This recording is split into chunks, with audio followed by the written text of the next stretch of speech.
अभिनंदन जी और अजीज खान है समाजवादी पार्टी के प्रवक्ता। आप तमाम लोगों का अभिनंदन है इस चर्चा में, लेकिन मैं सबसे पहले रुख करता हूं अजीज कुरैशी साहब का। मेरे साथ इस समय मौजूद है, फॉर्मर गवर्नर है।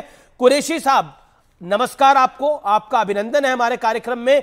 मेरा सवाल बहुत सीधा है, आप तो बहुत दानिश्वर आदमी हैं, आप बड़े बड़े पदों पर रहे, आपने जो सवाल खड़ा करा, आपने जो बात बोली कि 1-2 करोड़ मुसलमान अगर मर भी जाएंगे 22 करोड़ में तो हर्ज नहीं है, क्या आपको लगता है ये जायज है बात, और ये क्यों बोली आपने? पहली बात तो ये कि मेरा कोई स्टेटमेंट नहीं है अलग से। ये मैं पिछले साल भर से अपने भाषण दे रहा हूँ, उसका एक हिस्सा है ये, और एक बार नहीं है, कई बार मैं कह चुका हूँ इस बात को आके। ये जानबूझ के डिस्टॉर्ट करके तोड़ मोड़ के मेरी पोजीशन ख़राब करने को, मेरी डैमेज करने को किया जा रहा है।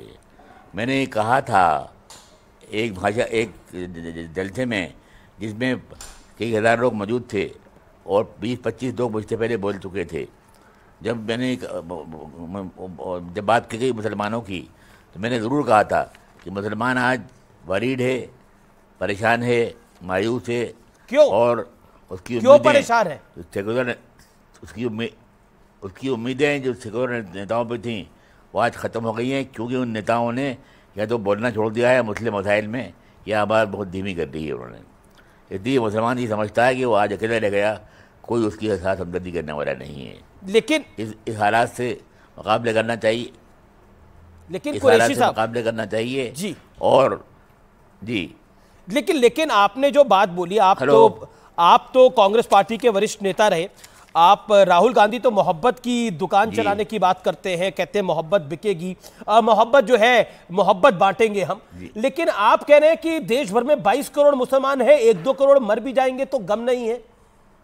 अब मैंने ये नहीं कहा, आप तोड़ के मोड़ के बात पे, नहीं, आप ही का बयान है। मैंने ये कहा कि हिंदुस्तान, आप पूरी बात तो सुन लीजिए। अगर आप देखिए बोलेंगे तो इंटरव्यू बंद कीजिए फिर, मतलब उसमें अगर आप मेरी बात अपने थोपना चाहेंगे तो इंटरव्यू बंद कर दीजिए आगे। नहीं, मैं तो सुनना ही चाह रहा हूं आपकी बात। सुनिए उसको आप। मैंने आपको जिस बात से तकलीफ हो रही है वो बात सर आपने बोली है। मैं तो पूरी माजरत के साथ आपसे सवाल पूछ रहा हूं। मैंने ये कहा था कि हिंदुस्तान के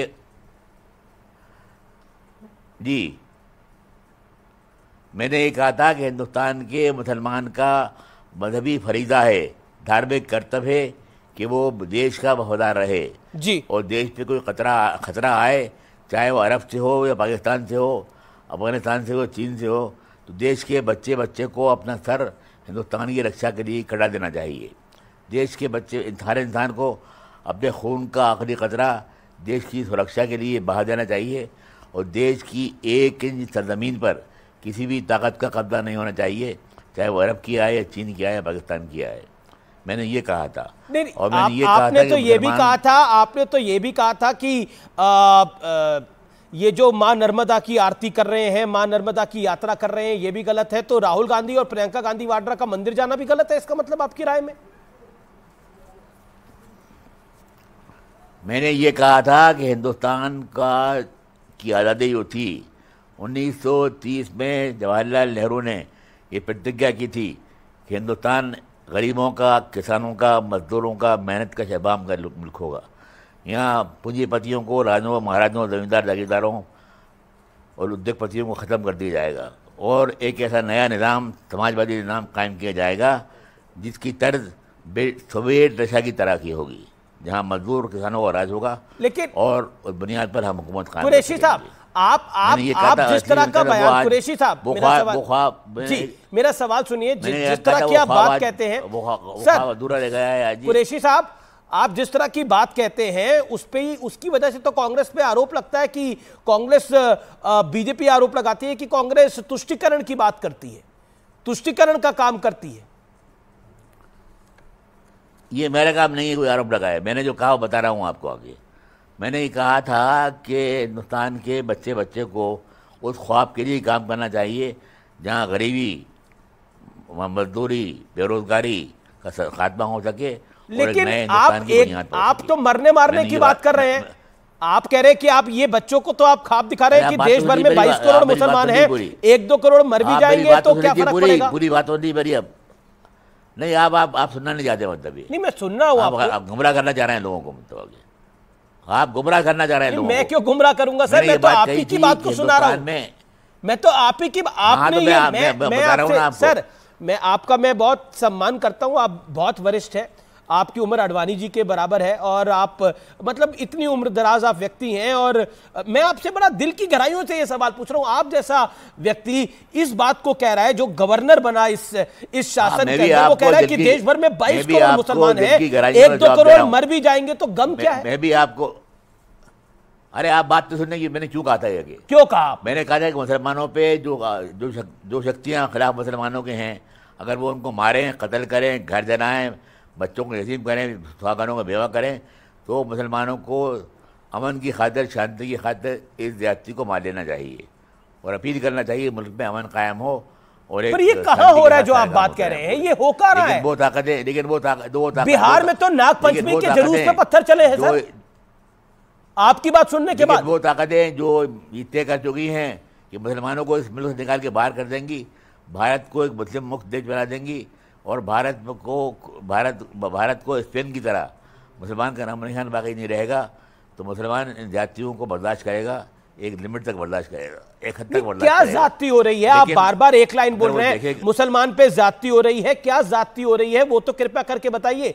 आपने ये बात बोली कल और पत्थर बरस गए नागपंचमी के जुलूस में बिहार में। मुसलमान जो हैं they are living under the shadow of death. पानी पीजिए। हर जगह जाती हो रही है उनके ऊपर, इकोनॉमिकली, पॉलिटिकली, फाइनेंशियली, एडमिनिस्ट्रेशन में, नौकरियों में। पर ये आपको नहीं लगता कि आप जैसे न्याय मिलने में, पर आप जैसे वरिष्ठ आदमी की तरफ से ये भड़काने वाला बयान है, उत्तेजित करने वाला बयान है, भड़का रहे हैं आप? कोई भड़काने वाला बयान नहीं। अगर दिल के जख्मों को दिखाना भड़काना पड़े तो मैं सबसे बड़ा भड़काने वाला हूँ।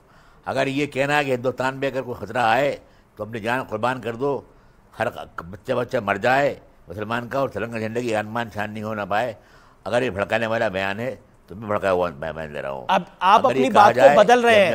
आप बोल रहे हैं मुसलमान खतरे में रहेंगे और आपने कहा मुसलमान खतरे में, और अभी भी आपने यही बोला और फिर अपनी बात को ट्विस्ट कर रहे हैं। फिर रिपीट कर रहा हूँ, खतरे में है, मतलब हर तरह खतरे में है, मतलब उनकी भविष्य सर, उनकी खतरे में मुसलमान नहीं है, देश के वो राजनेता हैं जो तुष्टीकरण से अपनी रोटियां सेकते थे।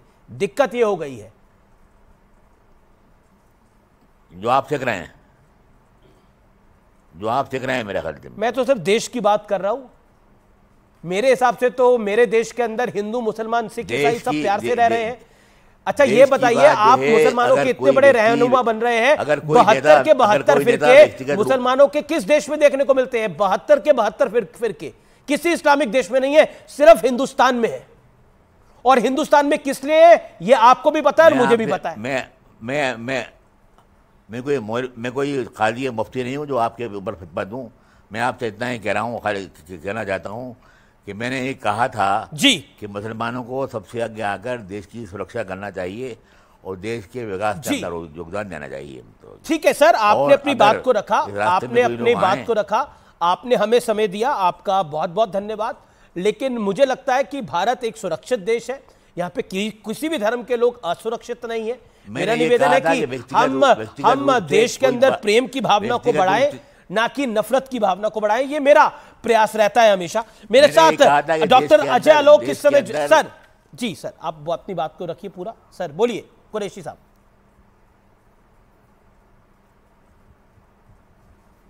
बहुत बहुत शुक्रिया कुरैशी साहब, आपका बहुत बहुत शुक्रिया। हमारे साथ आप जुड़े में था डॉक्टर अजय आलोक है।